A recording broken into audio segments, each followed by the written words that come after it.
आज की इस वीडियो में हम मूवी द ग्रज को हिंदी में एक्सप्लेन करेंगे। So let get started. Movie की शुरुआत में हम एक कपल को देखते हैं जो कि एक बिल्डिंग में रहते थे, जिनमें हस्बैंड का नाम पीटर होता है, जो कि अपने फ्लैट के बालकनी से अचानक से कूदकर जान दे देता है। ये देखकर उसकी वाइफ हैरान हो जाती है, घबरा जाती है और सोच में पड़ जाती है कि आखिरकार उसके पति ने ऐसी अपनी जान क्यों दे दी। आगे की सीन में हम एक बूढ़ी औरत को देखते हैं जिसके पास एक लेडी केयर टेकर होती है। दरअसल वो बूढ़ी औरत एकदम शांत चुपचाप सी रहती है। ये जो केयर टेकर है वो दिन रात एक करके उस बूढ़ी औरत को ठीक करने की कोशिश करती है। उसे टाइम पर खाना देना, उसे टाइम पर बोलने की ट्रेनिंग देना, हर चीज टाइम टू टाइम करती रहती है, लेकिन इसका कोई भी ज्यादा असर हमें उस बूढ़ी औरत पर देखने को नहीं मिलता है। उसके बाद फिर केयर टेकर सफाई करती है। सफाई के दौरान उसे एक अजीब सी भयानक आवाज सुनाई देती है। उस आवाज के पीछे पीछे वो केयर टेकर जब जाती है तो उसके सामने एक आत्मा आती है। वो आत्मा देखती है और उस आत्मा को देखकर वो काफी ज्यादा परेशान हो जाती है। लेकिन गौर करने वाली बात यह है कि वो आत्मा उस केयर टेकर को अपने साथ ही ले जाती है। अगली सीन में हम फिर से कपल को देखते हैं, जिनमें से लड़की का नाम डॉ होता है और लड़की का नाम कैरन होता है। कैरन पेशे से केयर टेकर होती है और वो दोनों अपने ऑफिस के लिए रवाना हो जाते हैं।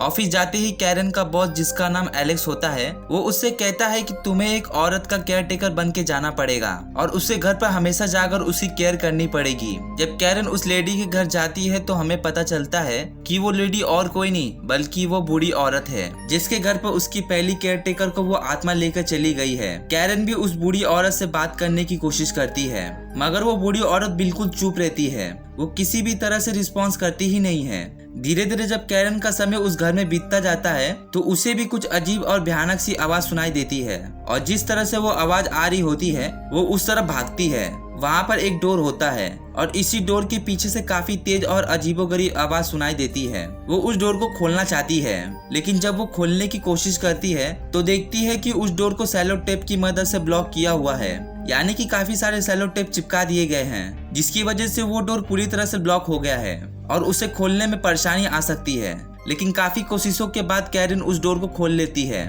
जब वो दरवाजा खोलती है तो वो देखती है कि अंदर एक डायरी है, साथ ही एक काली बिल्ली भी है जो काफी डरावनी आवाज निकाल रही है और इसी के साथ एक छोटा सा बच्चा भी दिखता है। उस बच्चे को देखने के बाद कैरन उस बच्चे के बारे में पूछने के लिए उस बूढ़ी औरत के पास जाती है। वो देखती है कि बूढ़ी औरत अपने सामने किसी से बात कर रही है, मगर हैरियत की बात यह होती है कि उस बूढ़ी औरत के सामने तो कोई होता ही नहीं है, तो फिर ये बूढ़ी औरत किससे बात कर रही है। इतने में कैरन के सामने एक बहुत भयानक आत्मा आ जाती है, जिसे देखकर कैरन डर के मारे बेहोश हो जाती है और वो वहीं जमीन पर गिर जाती है। आगे हम इस बूढ़ी औरत के पास यानी कि इसकी अतीत के बारे में जानते हैं तो हमें ये पता लगता है कि जब ये बूढ़ी औरत अपने परिवार के साथ इस घर में शिफ्ट हुई थी तब उसे खुद भी बहुत अजीबोगरीब चीजें नजर आती थी, अजीब सी आवाजें सुनाई देती थी और अजीब सी हरकतें होते हुए उसे नजर आती थी घर के अंदर। लेकिन इसके बाद भी उस बूढ़ी औरत ने कभी इस बारे में किसी से कहा ही नहीं और जो इंसान इस बूढ़ी औरत को इस घर में भेज रहा था उस इंसान ने भी घर के बाथरूम के बाथटब में एक बच्चे को देखा था, मगर वो ये सब देखकर इतना ज्यादा अंदर से हिल गया था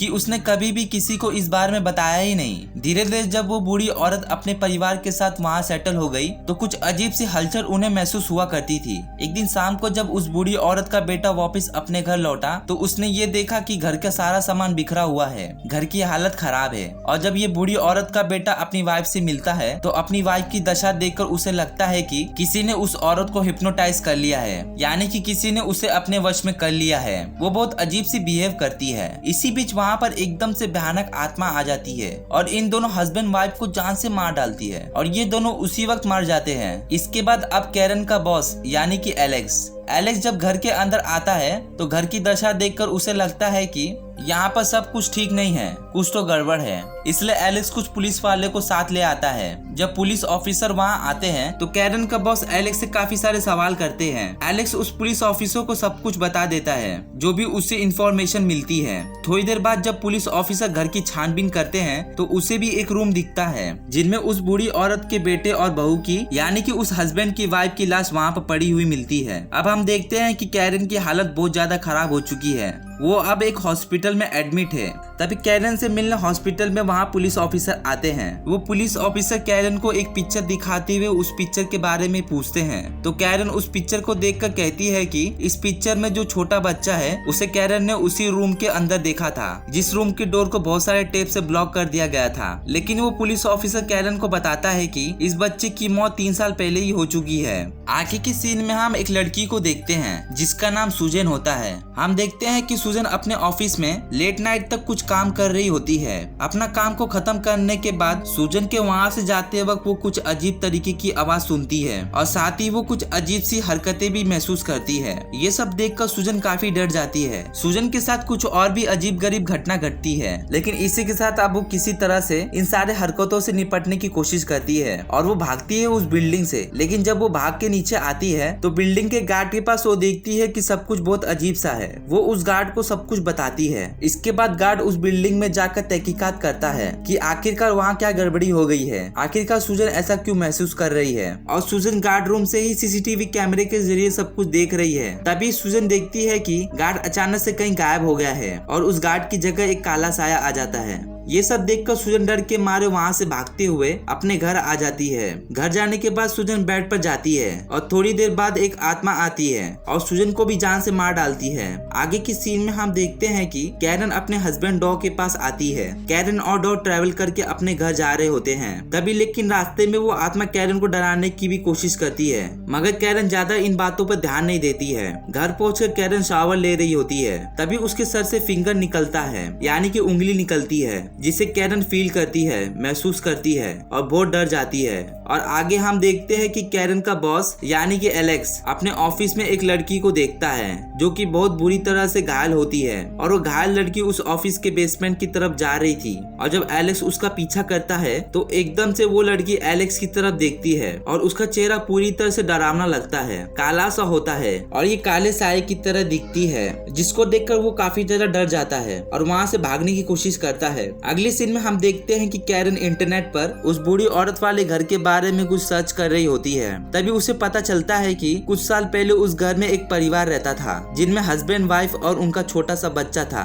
और यहाँ हस्बैंड अपनी वाइफ कयाको और अपने बेटे टोशियो इन दोनों को जान से मार दिया था। इन दोनों को जान से मारने के बाद खुद भी अपनी जान दे बैठा और ये परिवार वहीं का वहीं खत्म हो गया। ये परिवार बहुत ज्यादा कंट्रोवर्सी में रहा और ये फैमिली वही फैमिली थी जिसके बारे में पुलिस ऑफिसर ने हॉस्पिटल में कैरन को बताया था और साथ ही उसे इंफॉर्मेशन में एक फोटो भी दिखाया था। और ये फोटो और किसी का नहीं बल्कि पीटर की थी। पीटर वही है जो मूवी की शुरुआत में अपने फ्लैट से कूदकर अपनी जान दे दिया था। थोड़ी देर बाद कैरन तुरंत ही पीटर की वाइफ के पास जाकर उसे कुछ पूछती है तो पीटर की वाइफ कैरन को पीटर की कुछ फोटो दिखाती है। जब ये सारे तस्वीर कैरन जब गौर से देखती है तो वो देखती है कि पीटर के सभी फोटो के पीछे बैकग्राउंड में एक लेडी होती है जो कि और कोई नहीं कयाको होती है, जिसे उसके हस्बैंड ने जान से मार डाला था। उसके बाद हम देखते हैं कि कैरन उस पुलिस ऑफिसर से मिलती है। पुलिस ऑफिसर कैरन को बताता है कि कुछ महीने पहले उस घर में मर्डर केस हुआ था जिसमें मैं और मेरे 2 ऑफिसर साथ ही जांच पड़ताल के लिए गए थे, जिनमें से मेरे दोनों ऑफिसर मौत के घाट उतारे गए थे। और ऑफिसर कैरन से ये भी कहता है कि वो घर अब श्रापित हो चुका है और अब जो भी उस घर में जाएगा वो भी श्रापित हो जाएगा और अपनी जान गंवा बैठेगा।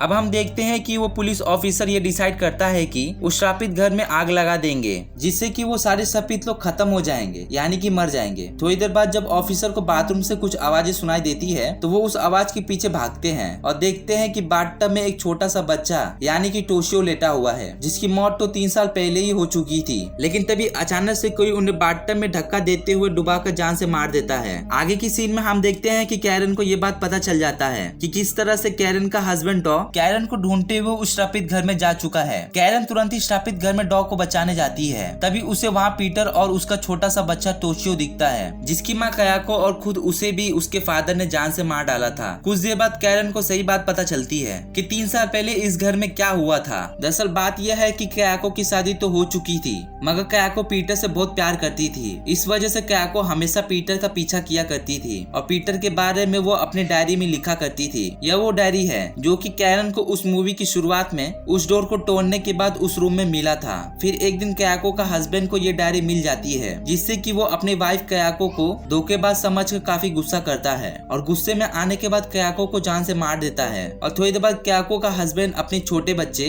तोशियो को भी जान से मार डालता है और एक बिल्ली को भी बाथटब में डुबाकर जान से मार देता है। उसके बाद वो घर पूरी तरह से श्रापित हो जाता है। अब सभी लोगों की मौत हो चुकी है। अब बचे हैं सिर्फ कैरन और उसका हस्बैंड डॉ। हम देखते हैं कि घर के अंदर कैरन और डॉ मिलते हैं। तभी क्याको की आत्मा भूत बनकर डॉ पर अटैक कर देती है और डॉ को जान से मार देती है। अब क्याको की भूत कैरन पर अटैक करके उससे पहले कैरन से उस घर में आग लगवा देती है और वहाँ से भाग निकलती है। आगे की सीन में हम देखते हैं कि कैरन हॉस्पिटल में है और कैरन को लगता है कि घर में आग लगते ही वो श्राप उस घर से हट गया होगा। मगर जब कैरन अपने हस्बैंड डॉ की डेड बॉडी को देखती है तो अचानक से उसे एक आवाज सुनाई देती है और साथ ही कैरन वहाँ पर कयाको की आत्मा को देख पाती है, यानी कि वो श्राप अभी भी खत्म नहीं हुआ है। और इसी के साथ ये मूवी यहीं पर खत्म हो जाती है। आशा करते हैं कि आपको ये हिंदी एक्सप्लेनेशन अच्छी लगी होगी। आप अपने सुझाव हमें कमेंट सेक्शन के जरिए जरूर दें। साथ ही बेल आइकन को दबाना ना भूलें ताकि जब भी हम कोई नया वीडियो डालें आप तक नोटिफिकेशन सबसे पहले पहुंच जाए। धन्यवाद।